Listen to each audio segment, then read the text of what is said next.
hello लोगोफोर बरायबाय बड' Gr.4 official YouTube चेनेलाव दा लेटेस्ट आपडेट लाबोबाय बेनो जाबाय आसाम पुलिसनि आन्डाराव आरो फरेस्टनि आन्डाराव गोदानै साख्रि ओंखारदों जेराव मेसेन्जार ड्राइभार कनस्टेबल बेनिफ्राय ग्रेड 4 दङ स' लोगोफोर जाय नोंथांमोना चेनेलाव गोदान स' नोंथांमोना साबस्क्राइब खालाम मानोना गोबां जब्सनि आपडेट फैगासिनो दङ नोंथांमोना थाब-थाबनो खालामबानो जाबाय जाहाथे थालाङा जुदि थालाङोबा नोंथांमोना गोबां लस जागोन स' बेखायनो भिडिअखौ नायजोब अब्लासो बुजिगोन नङाब्ला नोंथांमोना स्किप खालामबा आन्दायनो हागौ दा लोगोफोर AB कामान्डो लेभेलखौ गोदान भेकेन्सि ओंखारनायखौ भिडिअ नायाखैब्ला नायदो रिसेन्टलि गोदान होदों स' नोंथांमोना भिडिअखौ चेक खालाम नङाब्ला डिसक्रिपसनाव लिंक दङ थांनानै नोंथांमोना नायबानो जाबाय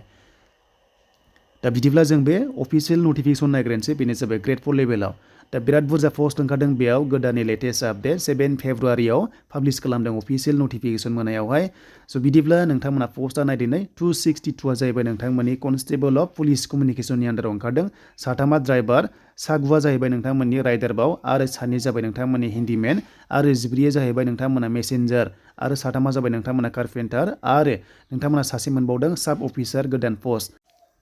स' बेनिफ्राय 39आव ओंखारबावदों बेनो जाबाय इमारजेन्सि फायार सार्भिसाव ओंखारबावदों बेनि एप्लाइआ जासिगोन दिननिफ्राय आरो लास्ट डेटआ 22 सिम थागोन फेब्रुवारि स' बेयाव दानिया नोंथांमोना नायदोनै STPआवहाय दङ बे जाबाय नोंथांमोननि साब्रै दङ आरो आनरिजार्भआव इलिजिबल जाखायो स' बेनो जाबाय कनस्टेबल अफ पुलिस गोदानै कमिउनिकेसननि आन्डारावहाय APRनि आन्डाराव नोंथांमोना एप्लाइ खालामनो हागोन आरो हिन्जावफोराबो बे पस्टआव हायो जेबो नङा स' बेनिफ्राय फरायना बिदों बेयाव HS पास साइन्सनिफ्राय लोगोसे साबजेक्ट थाबावनांगोन फिजिक्स केमिस्ट्रि आरो मेथ्स बे मोनथामा थाथारनांगोन अब्लासो हागोन जुदि गैयाब्ला बेयाव हानाय नङा आर्ट्सआ हानाय नङा स' बिनिफ्राय ड्राइभार पस्टआव नोंथांमोना APRनि ड्राइभार ओंखारदों जेराव साथाम दङ STPआव सासे दङ आनरिजार्भआव सासे दङ बेनिफ्राय OBCनि थाखाय सासे दङ 10 पास खालामनांगोन लाइसेन्स थानांगोन जायखिजाया बेयाव होनायनिफ्राय LMB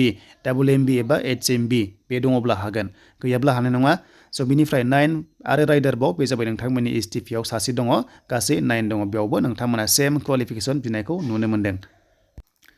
स' बेनिफ्राय हिन्दिमेन स' हिन्दिमेनावबो नोंथांमोना 10 पास खालामनांगोन आरो बेयावबो लाइसेन्स थानांगौ दे लाइसेन्स गैयाबा नोंथांमोना हानाय नङा स' बेनिफ्राय मेसेन्जार दा मेसेन्जाराव नोंथांमोना बेवहाय STPआव गैयाब्लाबो आनरिजार्भआव हायै जेबो नङा आरो बेयावबो 10 पास लाइसेन्स थानांगोन अब्लासो हागोन देन बेनिफ्राय कारपेन्टाराव नोंथांमोना ITA पास खालामनांगोन बे सेक्टरनिफ्राय आरो नोंथांमोना 10 पास खालामथारनांगोन आरो अब्लानो बे पस्टआ हागोन बेनिफ्राय साब अफिसार फायार एन्ड इमारजेन्सियाव नोंथांमोना सासेल' मोनदों HS पास साइन्सनिफ्राय जानांगोन फिजिक्स केमिस्ट्रि आरो नोंथांमोना मेथ्स थानाय जानांगोन साबजेक्टआ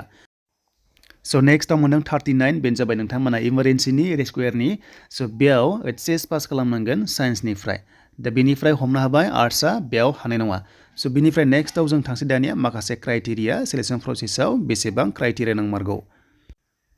दा बेनिफ्राय बैसो होनोब्ला साब अफिसाराव 20 मिनिमाम आरो मेक्सिमाम 29 इयार्ससिम जोंनि ST हिसाबै आरो गुबुन पस्टआव गासैयावबो नोंथांमोना 18निफ्रायनो हागोन आप टु 30 इयार्ससिम स' नोंथांमोना बेखौ हरबानो जाबाय बेनिफ्राय डकुमेन्ट्सआ दाखालि आसाम पुलिसाव जि हरनाय बेनो सोलिगोन जेबो प्रब्लेम गैया स' बेनिफ्राय सिलेक्सन प्रसेसखौ जों दानिया नायनोसै फैदो दा हाइटआ 160.02 हौवाफोरा आरो हिन्जावफ्रा 152.40 स' बेखौ नोंथांमोना जाहाथे नायो एन्ड बेनिफ्राय चेस्टआ 80 सेन्टिमिटार जानांगोन नर्मेलाव आरो एक्सपेन्ड खालामबा 85 स' बेनिफ्राय नोंथांमोननि हाउ टु एप्लाइ होनोबा बिनि सायाव एप्लाइ प्रसेस लाना फैगोन नोंथांमोना दसे नेथ'बानो जाबाय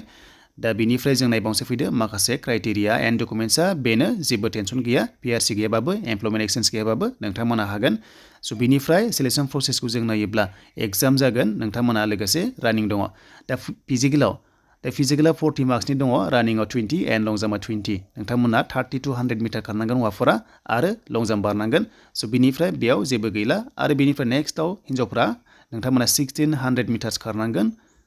आरो लोगोसे नोंथांमोना लं जाम्प बारनांगोन अके स' बेयाव पास जायोबा नोंथांमोनखौहाय गुबुन स्टेजाव लांगोन बेनो जाबाय एग्जाम दा एग्जामा 50 नाम्बारनि जागोन 100 कुइसन फैगोन नेगेटिभ गैया साबजेक्ट नायना ला बर'जों एग्जाम लिरनो मोनगोन बेनिफ्राय एक्सट्रा होनोब्ला NCC 5 अरेल 5 दङ स' बेखौ नोंथांमोना जाहाथे नायना लायो आरो सिलेक्सन प्रसेस ओभारअल होनोब्ला फिजिकेलाव 40 रिटेन टेस्टआव 50 NCC 5 बेनिफ्राय अरेल 5 गासै 100 थ' बेनो जाबाय नोंथांमोननि कनस्टेबल अफ पुलिस बेनिफ्राय कारपेन्टार आरो लोगोसे APRआव साब अफिसार आरो इमारजेन्सि सार्भिसनि स' नोंथांमोना 100 मार्क्सनि आरो नोंथांमोना ड्राइभाराव नोंथांमोना एसे आलदा दङ स्किल टेस्ट दङ 10 मार्क्सनि गासै लानानै 110नि दं नोंथांमोना बेखौ जाहाथे नायना लायो स' बेनिफ्राय जोंहा नायनोसै दानिया ग्रेड 4 लेभेलाव अके स' ग्रेड 4 लेभेलाव बेसेबां क्वालिफिकेसन नांगौ जों दानिया नायनोसै दा नोंथांमोना भिडिअखौ हानायसेबां शेयार खालाम जाहाथे बयबो थालाङै बायदि आरो दाखालि थालांनायफोरा आफस'स थानायफोरा एप्लाइखौ खालामनानै लानो हानाय बायदि दा नै पस्टआ गोबां पस्ट ओंखारदों बेनो जाबाय फरेस्टनि आन्दारावबो ओंखारदों आसाम पुलिसनि आन्दारावबो ओंखारदों बे जाबाय पस्टआ साफाय कर्मचारि दा गोदानै गोदान भेकेन्सि ओंखारगासिनो दङ स' बेखौ नायोब्ला एभि आरो इउबि कनस्टेबोला नर्मेलाबो थाबैनो ओंखारसिगोन आरो कामान्डु लेभेलाबो थाबैनो ओंखारसिगोन स' नोंथांमोना जास्ट नेथ'दो दा बेनो जाबाय साफाय कर्मचारियाव दङ नोंथांमोना आसाम पुलिसनि आन्दाराव 483 57आ जाबाय नोंथांमोननि बे जाबाय डाइरेक्टरेट अफ सिभिल डिफेन्सनि हमगार्डनि आन्दाराव आरो 13आ जाबाय नोंथांमोननि फायार एन्ड इमारजेन्सि सार्भिसनि आन्दाराव बेनिफ्राय 6आ जाबाय नोंथांमोननि प्राइसन डिपार्टमेन्टनि आन्दाराव आरो 20आ जाबाय फरेस्टनि आन्दाराव बेनि एप्लाइनि लास्ट डेटआबो 22 सिम थागोन स' फेब्रुवारि 22 सिम नोंथांमोना हागोन दा फरायनाया बेसेबां नांगौ जों बेखौ दानिया नायनोसै फैदो दा ग्रेड 4आव बैसोआ नोंथांमोना 18निफ्रायनो आप टु 45 इयार्ससिम हागोन एसटिफोरा अके स' बेनिफ्राय नोंथांमोना क्लास 6 पासनिफ्रायनो आप टु ओइचएस पाससिमल' बे पस्टआव हागोन बेनिफ्राय आदार क्वालिफिकेसना बेनो जाबाय नोंथांमोननि डिप्ल'मा बिदों जुदि दङब्ला नाम्बार 5 जुदि गैयाब्ला नोंथांमोना मोननाय नङा आरो हागोन ना हाया जेब्ला सिस्टेमाव थांगोन नोंथांमोना मिथिगोन दा बेनिफ्राय डिप्ल'मा दङबा नोंथांमोना बेयाव हागोन दा बेनोमोन आरो दिनैनि आसाम पुलिसनि माखासे आपडेट दा हाइट चेस्टआ गासिबो सेमानो दङ सिगांनि बायदि दा नोंथांमोना जाहाथे नायै एप्लाइखौ खालामो आरो गोदानै एप्लाइ प्रसेसआ नोंथांमोननो लाना फैगोन दा 158 सेन्टिमिटार हौवाफोरा आरो हिन्जावफ्रा अनलि 147 सेन्टिमिटार बेनिफ्राय चेस्टखौ नायोब्ला एसटिपिआव 80 सेन्टिमिटार नर्मेलाव एक्सपेन्ड खालामबा 85 दा बेनोमोन बेयाव रानिं गैया